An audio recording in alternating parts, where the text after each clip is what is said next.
성대가 다쳐서 말을 제대로 할 수 없는 것이 제가 무슨 노래방 가서 딴따라를 부르거나 또는 어떤 사람에게 막 분노를 쏟아내다가 그러다가 성대를 다쳐서 말을 못한 게 아니고 부흥회 때 찬양 인도를 하는데 너무 열정적으로 하기도 했지만 강사가 생각했던 그 시간대보다 늦게 오는 바람에 보통 부흥회 하면 보통 그 찬양 인도하는 거 보통 30분 정도 하잖아요. 근데 30분을 더 늦게 와갖고 1시간을 했어요, 제가. 그러는 바람에 이 목이 좀 잠겼습니다. 그리고 이제 조금 쉬었어야 하는데 부흥회가 하루 이틀 하는 게 아니니까 계속했고 또 그 뒤로도 또 제가 맡은 일들이 있었기 때문에 하다 보니까 이제 결국은 그게 악화돼서 결국은 이제 성대에 문제가 생겼던 것이죠. 참 힘든 세월을 지났었습니다. 말을 제대로 할 수 없기 때문에 정상적인 삶도 사실 힘들었고, 그리고 제가 그때 목회자의 길을 신학교를 다니고 있었고 또 그때 교육전사였었기 때문에 모든 거 다 내려놓을 수밖에 없죠. 말을 제대로 못하는데 무슨 설교를 할 수 있으며 또 무슨 찬양 인도를 할 수 있겠으며 못하겠죠. 몇 개월 지나고 난 다음에는 정말 이제 성대가 완전히 잠겨버렸습니다.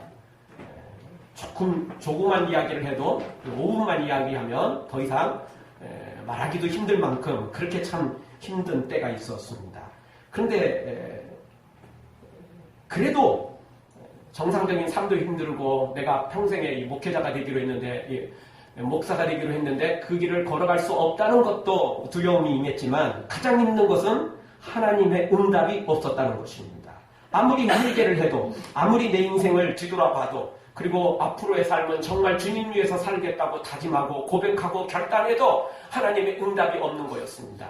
예를 들어서 야, 너 몇 년 동안 조금 고생만 해라. 그러면 내가 다 낫게 해줄게. 이런 말씀이 있든지 아니면 너 옛날에 이런 죄졌지? 그러니까 너 이거 마땅히 이럴 수밖에 없어. 이 죄의 대가야. 이렇게 말씀을 해주시든지. 그러면 제가 속편하게 몇 년 동안 그냥 죽는다 하고 살 텐데 응답이 없는 거죠. 이게 몇 년을 기다리라는 건지 이게 영원히 갈 것인지 어떤지를 알 수 없기 때문에 참으로 힘든 시간을 거쳤던 그런 시절이 있었습니다. 욥도 지금 매우 힘든 상황에 빠져버렸습니다. 고난이 닥친 것도 참 힘든 것이었습니다. 그러나 제 경험상 또 여러분들도 고난을 겪었을 때 제일 힘든 것은 고난 자체도 그렇지만 물론 이제 믿음이 없거나 또 믿음이 너무 약한 분들은 고난 자체가 힘들 겁니다. 미래에 대한 소망이 없기 때문에 그게 제일 힘들 겁니다. 그러나 영적으로 조금 세워진 분들이라면 하나님의 응답만 있으면 견딜 수 있죠. 어떤 고난도 이길 수 있고 어떤 어려움도 이겨낼 수 있는 거죠. 하나님께서 도와주시면 하나님께서 약속만 해주시면 충분히 가능한 것입니다. 여러분 우리가 인간관계도 똑같습니다. 연인관계이든 친구관계이든 어떤 관계이든지 10년만 기다리세요. 이러면 기다릴 수도 있어요. 사랑하는데 10년 못 기다리겠습니까? 근데 사랑하지 않으면 군대 갔다 오는 그 2년도 너무 긴 거죠. 2년은커녕 2개월도 못 기다릴 수 있어요. 사랑하지 않으면 그런 것입니다. 우리가 진짜 하나님과의 영적인 만남, 영적인 그런 놀라운 신비한 경험들을 한 사람들은 하나님이 말씀하시면 어떤 고난도 이겨낼 수 있어요. 문제는 하나님의 응답이 없다는 겁니다. 분명히 그 전까지는 하나님과 좋은 사랑의 교제가 있었는데 갑자기 이 어려운 일을 닥치면서 하나님께서 어디 꽁꽁 숨어버리신 거죠. 마치 술래잡기 하듯 그렇게 꽁꽁 숨어버린 거죠. 그러면 참으로 힘든 일이 벌어지는 겁니다. 고난 자체도 만만치 않은데 더 힘든 하나님의 교제가 응답이 끊어져 버렸다는 거죠. 성경을 보면 이렇게 하나님께서 숨바꼭질하듯 꽁꽁 숨어버리는 때가 종종 나오는데 여러분 모세가 왕자였을 때 그가 자기 민족을 보러 나갔다가 애굽인이 자기 동족을 거의 때려 죽이는 상황에 이르는 걸 보고 이 모세가 자기 민족을 자기 백성을 살리려고 그 애굽인을 죽이고 그리고 자기 동족을 살려줍니다. 그리고 그 다음날에 또 그 자리에 나갔죠. 그랬더니 같은 민족이 둘이 싸우는 걸 보고 말렸더니 무슨 이야기가 나왔죠? 너가 어제는 애굽인을 죽이더니 오늘은 나를 죽이려고 하느냐? 그리고는 그걸로 끝낸 게 아니라 이 사람이 가서 고소를 해버린 것입니다. 경찰도 달려가가지고 내가 어제 이런 일을 봤다라고 목격했다라고 알려버린 것입니다. 결국 모세는 민족을 위하려다가 어떻게 된 거죠? 살인자가 되고 결국은 도망을 할 수밖에 없었습니다. 그리고 이 애굽을 벗어나서 미디안 광야로 도망을 가게 됩니다. 그리고 미디안 광야에서 몇 년을 지나게 되죠? 40년을 지나게 됩니다. 그런데 하나님께서 40년 동안 아무런 말씀을 안 하시는 거예요. 야, 너 참 네가 좋은 일을 하려고 한 거 나도 안다. 그런데 아직은 준비 안 됐어. 40년만 기다려라. 내가 이후에 너를 들어 사용할게. 이렇게 말씀해 주시면 얼마나 좋아요. 그렇지 않습니까? 너 아직 준비 안 됐어. 너는 네 생각에 지금 왕자니까 충분히 할 것 같지만 아직 준비 안 된 거야. 이렇게 말씀해 주시면 40년이 아니라 80년도 기다릴 수 있는 거 아니겠습니까? 그런데 응답이 없었어요. 아무런 말씀도 없었어요. 사실 이게 모세 입장에서 보면 이게 미치고 환장을 노리시는 겁니다. 왜? 자기를 위해서 자기 명예를 세상에서 부귀영화 누리며 잘 먹고 잘 살겠다고 했다면 자기 잘못이니까 죄대가 치르는 거죠. 근데 그게 아니었잖아요. 이게 단순한 살인죄가 아니에요. 여러분, 우리가 일제강점기 시절에 일본의 군인이나 일본의 그런 앞잡이들을 죽이는 것은 그건 살인죄가 아니에요. 뭐죠? 그건 정당한 전쟁이에요. 그거는 독립운동이에요. 그래서 우리는 그런 사람들을 국가에 정말 아주 큰 일을 감당한 의사라고 부를 정도로 그거는 나쁜 사람이 아니고 범죄를 저지르는 사람이 아니고 우리 나라와 민족을 위한 희생이죠. 모세도 당연히 이거 살인죄가 아니에요. 자기 이득을 위해서 한 게 아니고 민족을 위해서 한 거예요.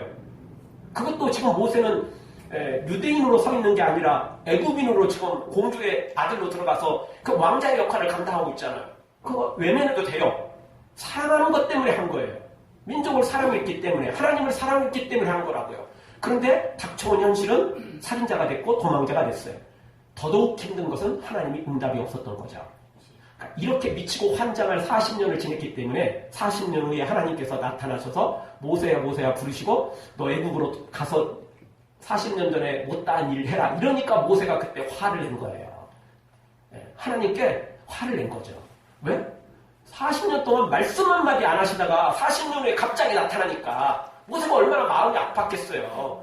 막 아픈 거죠.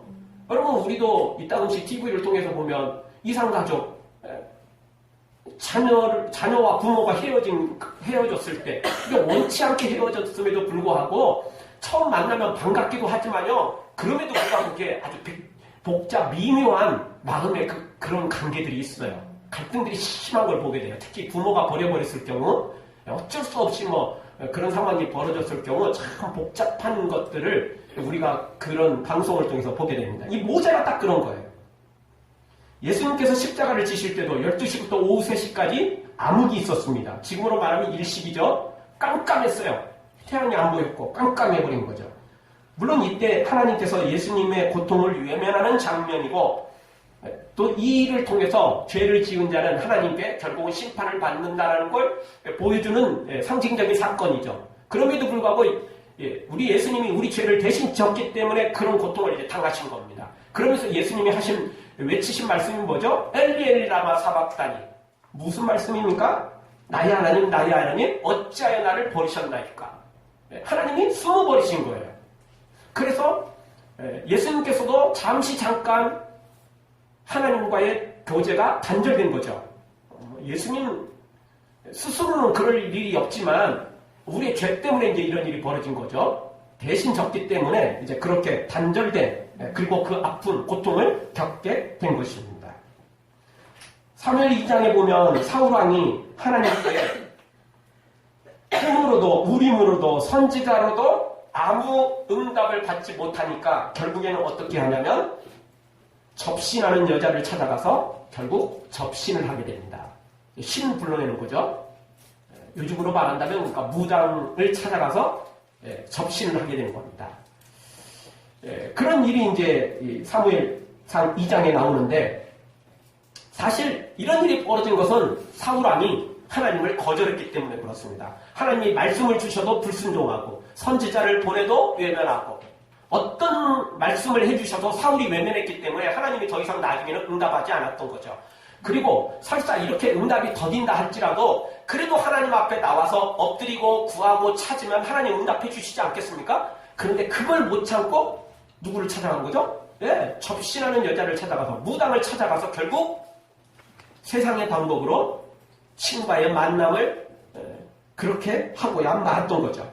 그는 처음부터 불신앙을 가지고 있었고 또 하나님을 조금 참는 척 하다가 결국은 마지막까지 그 불신앙을 가질 수밖에 없었던 거죠. 그러니까 사울 왕은 불신앙 때문에 그랬지만 모세와 이런 예수님의 모습을 통해서는 불신앙인도 아니고 다른 문제도 아니고 아무 문제 없었지만 하나님께서 잠깐 그렇게 숨은 것처럼 보이는 것입니다. 그러나 그 과정 속에는 또 하나님의 놀라운 계획들이 들어있죠. 오늘 욥이 그런 상황이라고 볼 수 있습니다. 욥이 그동안 하나님과 교제하며 살았는데 지금 이 고난이 닥치자 갑자기 하나님 숨어버리셨어요.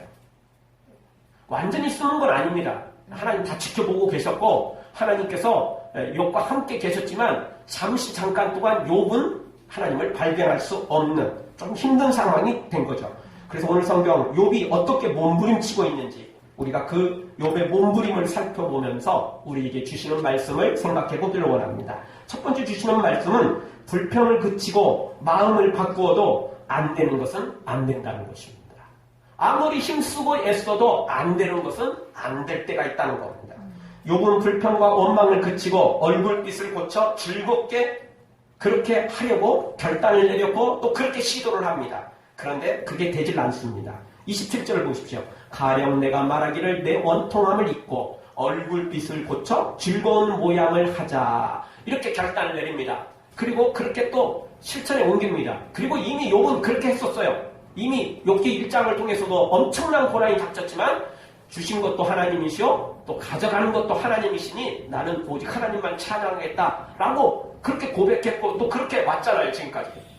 그래서 중간에 지금까지 힘든 일이 있었지만 마음을 고쳤고 그리고 기쁘게 하려고 했고 하나님만 바라보려고 했어요. 고통을 잊고 불평 원망은 내려놓고 하나님께 감사의 삶을 살려고 최선을 다했던 사람이에요.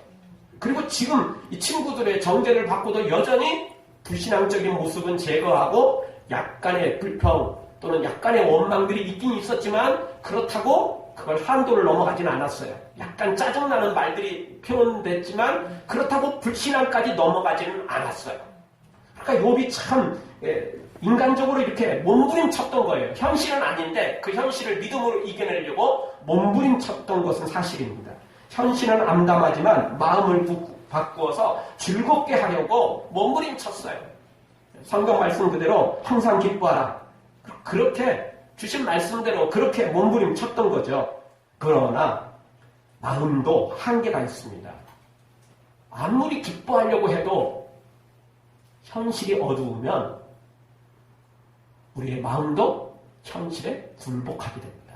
현실에 결국은 넘어지게 돼 있는 것입니다. 물론 스스로 기쁨을 놓쳐버리고 스스로 우울에 빠지고 스스로 인생을 포기해버리는 사람과는 전적으로 차이가 나겠죠. 천지 차이가 나겠죠.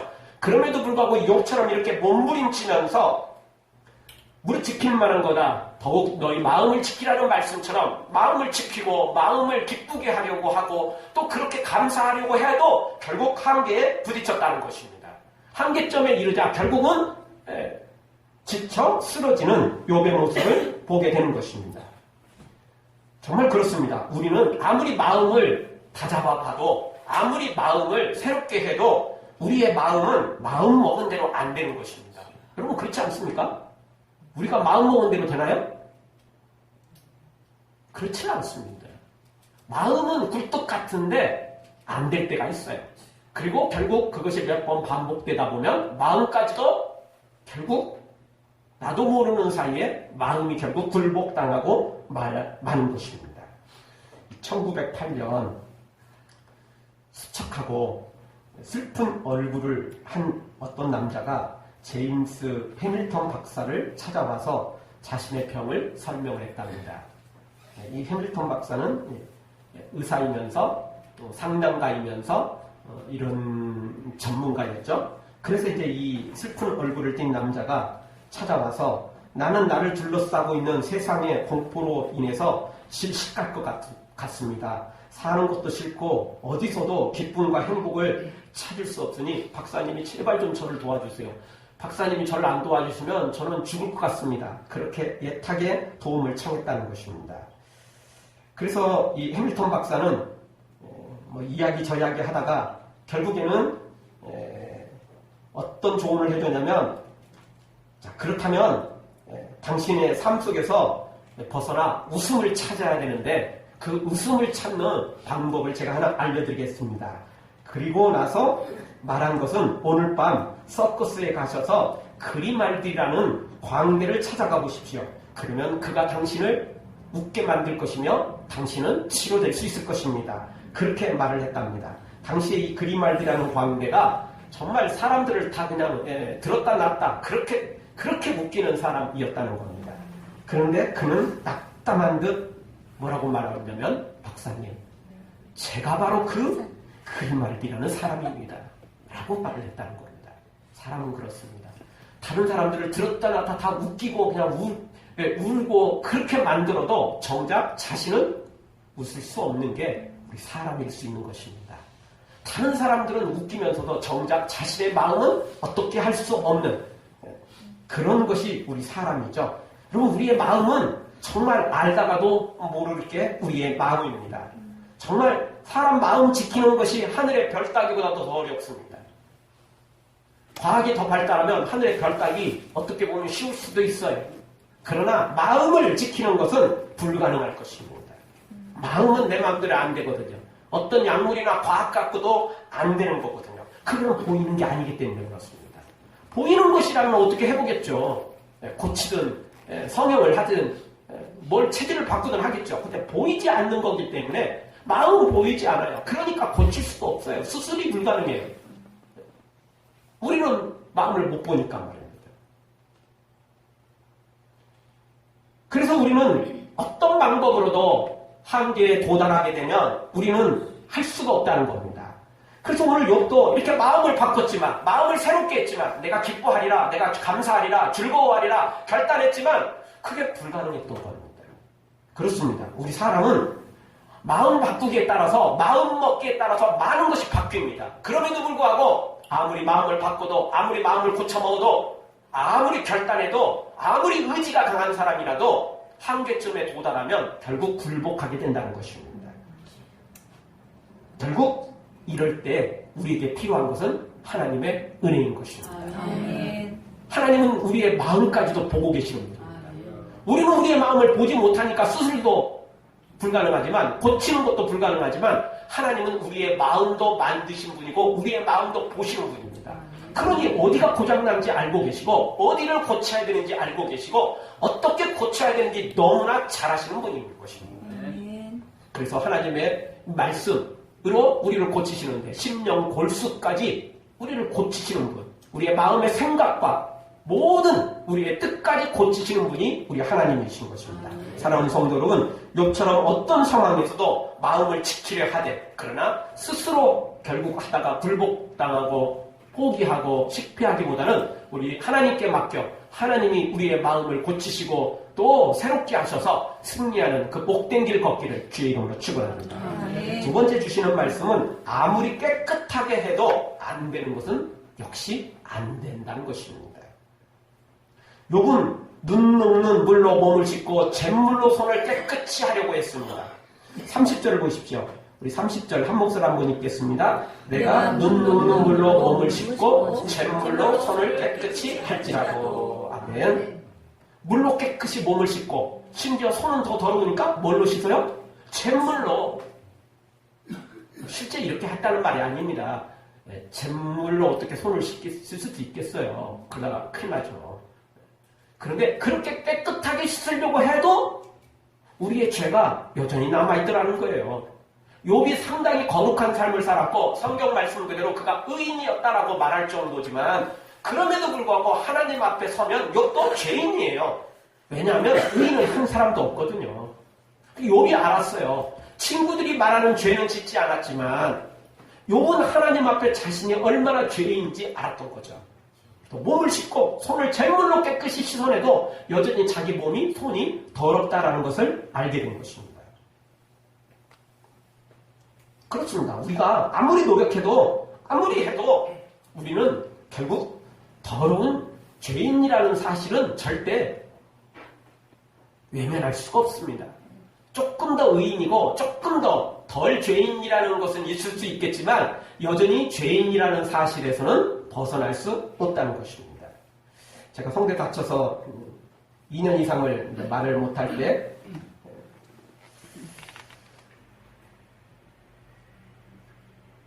제가 그 기간 동안 정말 심력을 다 기울여서 온 마음을 다 기울여서 한 게 무엇인 줄 아십니까? 당연히 나으려고 했죠. 병원도 찾아갔죠. 근데 아무 이상 없다는데 어떻게 합니까? 문제가 없다는데 뭐 어떻게 하겠습니까? 결국 그 영적으로 풀어야 하잖아요. 그래서 제가 하나님 앞에 회개를 시작했습니다. 물론 그전에도 회개하는 삶을 살았죠. 근데 혹시 대충 회개한 게 있는지 그냥 나 혼자 하나님 죄송해요. 잘못했어요. 용서해 주세요. 이렇게 해놓고 그냥 하나님은 용서한다는 말씀도 없었는데 나 혼자 혹시 그냥 다 그렇게 한 건 아닌지 그래서 다시 인생을 뒤돌아봤고 혹시 내가 죄짓고 또 잊어버린 게 있는지 제 인생을 꼼꼼히 다 생각하고 다 뒤졌어요. 물론 그렇게 해도 우리가 뭐 기억하지 못하는 게 있긴 있었겠지만 그래도 어쨌든요 하나씩 다 뒤졌어요. 그래서 제가 주님 앞에 다 꺼내놓고 회개하고 그리고 남은 앞으로의 삶은 정말 주님 위해서 살겠습니다. 제발 좀 저 좀 살려주세요. 제발 좀 저한테 목소리 좀 다시 되돌려주세요. 뭐 이렇게 기도할 수밖에 없었고 그렇게 결단할 수밖에 없었습니다. 여러분 고난이 닥치면 믿음이 없는 사람이라면 몰라도 믿음이 있는 사람은 자신을 뒤돌아보게 돼 있어요. 자신의 죄가 아니 뭐 세상에 큰 죄가 아니라 조그만 허물이라도 있을까 그걸 뒤돌아보게 돼 있어요.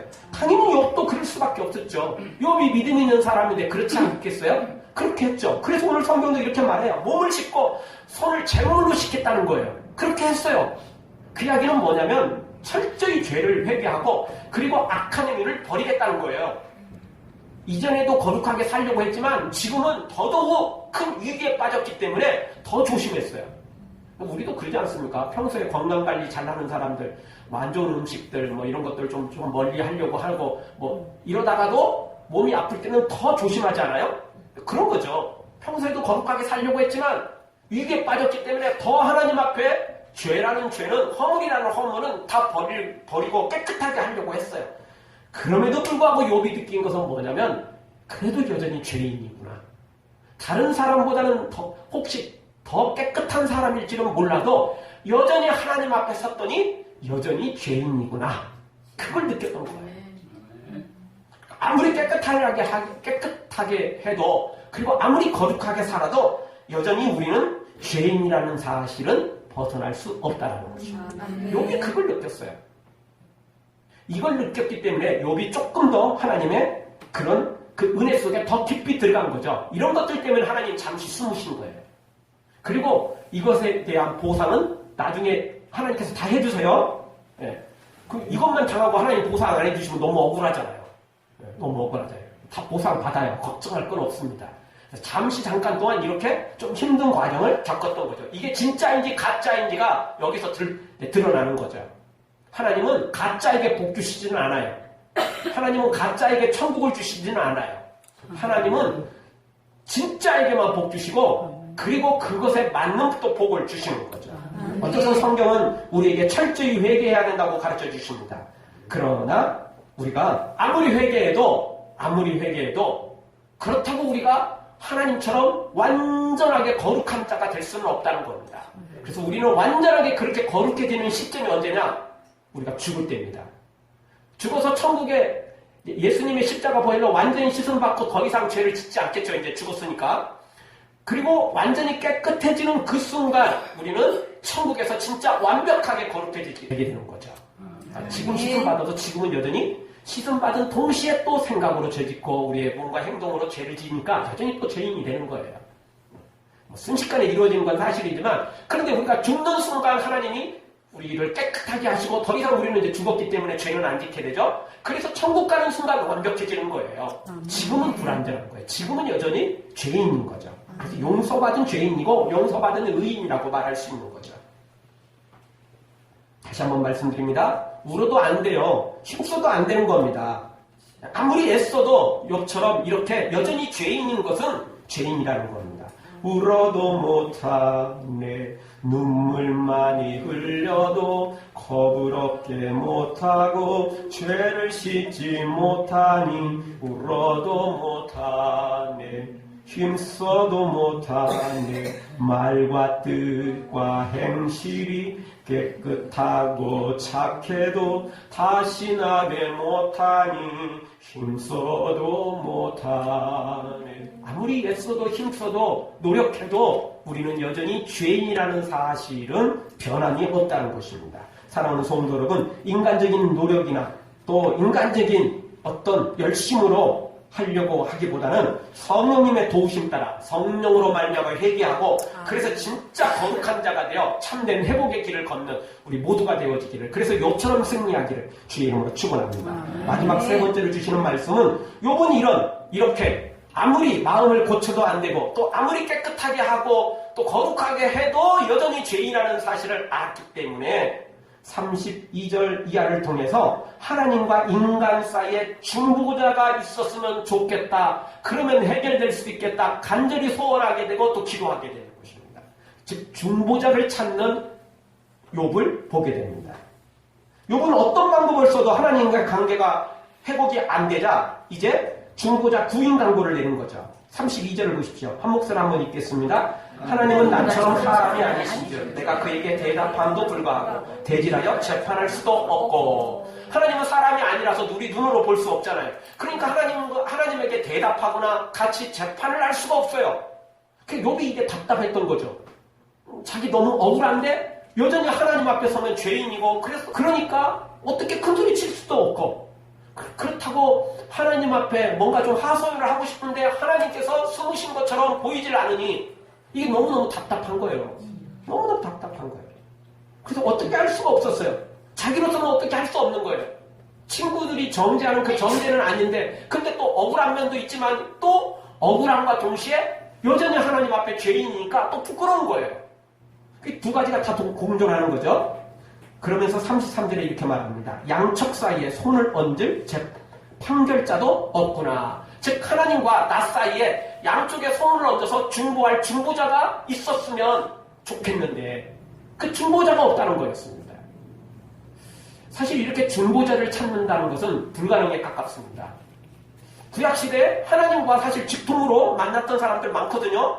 그러니까 당연히 하나님과 이야기를 하려고 했죠. 욥도 그렇게 했죠. 근데 그게 안 되니까 욥은 어떤 소원을 갖게 되냐면 중보자를 찾는 거죠. 하나님과 욥 사이에 대신 중보해 줄 사람, 대신 그걸 해결해 주려고 하는 사람이 있었으면 좋겠다는 거예요. 그런 존재가 있었으면 좋겠다는 거죠. 지금이야 하나님과 우리 사이에 예수님이 계셔서 우리를 중보해 주시고 우리를 하나님과 화해해 주시는 걸 우리는 다 알고 있어요. 왜냐하면 신약시대에 예수님이 오셨고 또 신약 성경을 통해서 예수님이 중보자다라는 사실을 가르쳐 주셨으니까. 그런데 욥은 지금 그런 시대가 아니거든요. 욥이 언제적 사람이냐면요, 우리 성경에 창세기 나오는 아브라함이 있죠. 아브라함 시대에 욥이 살고 있어요. 욥이 다른 시대 사람이 아니고 아브라함 시대, 얼마나 오래됐어요.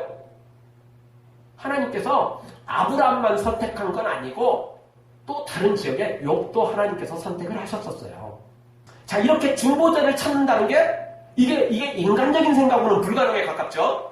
우리야 예수님 중보자이신 예수님 찾는 거야 너무 당연한 거지만, 예수님도 오시지 않았는데 이런 중보자를 찾는다는 게 이렇게 가능한 일이겠어요?